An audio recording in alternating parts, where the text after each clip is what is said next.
All right, this week we're going to be speaking on the virtue of humility. And this will be humility part one, as this is quite a large chapter in um, von Hildebrand's book, Transformation in Christ.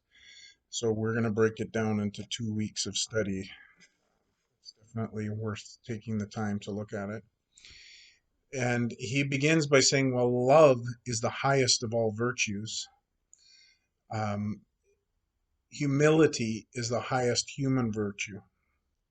It is the mother and fountainhead of all human virtue.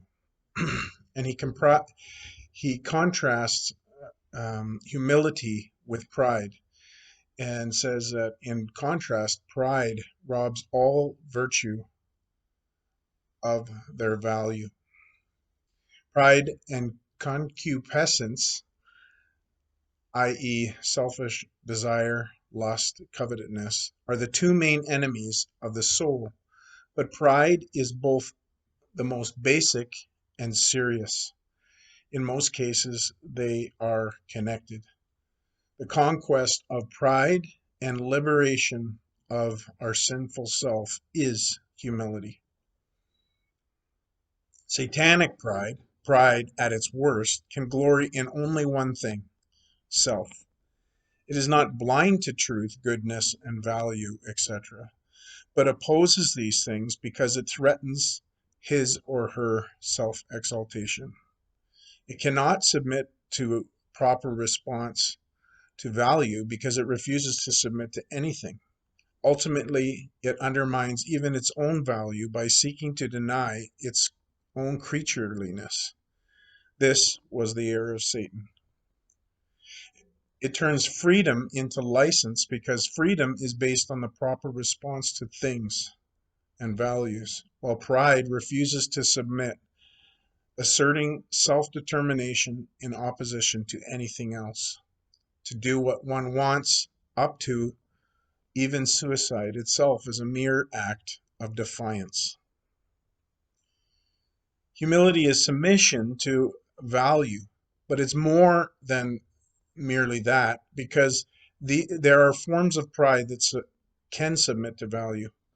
There are atheists and pantheists that acknowledge values such as justice, truth, etc., but they do not acknowledge God as the ultimate source of all being.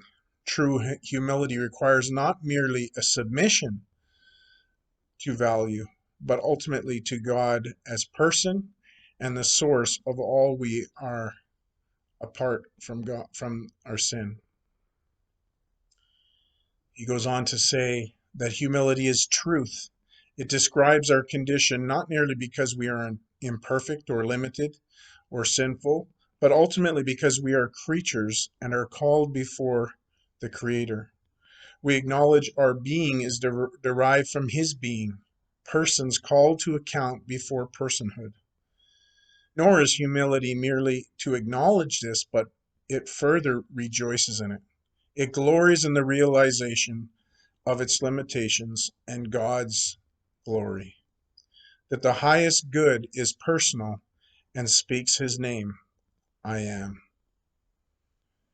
Ironically, humility is not crushed in the face of God's holiness, because while it acknowledges our sinfulness and recognizes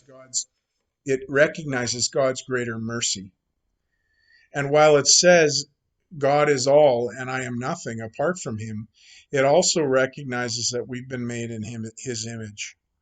So while He receives all the glory, we do so in a highly personal act, not by becoming less persons, being lost in nothingness as an Eastern mysticism or in an indirect way, Western materialism, but by surrendering our limited selves to His eternal being freely, intentionally, and in love. This is the beginning of the talk on humility. Hopefully, we will see many of you this week. Take care.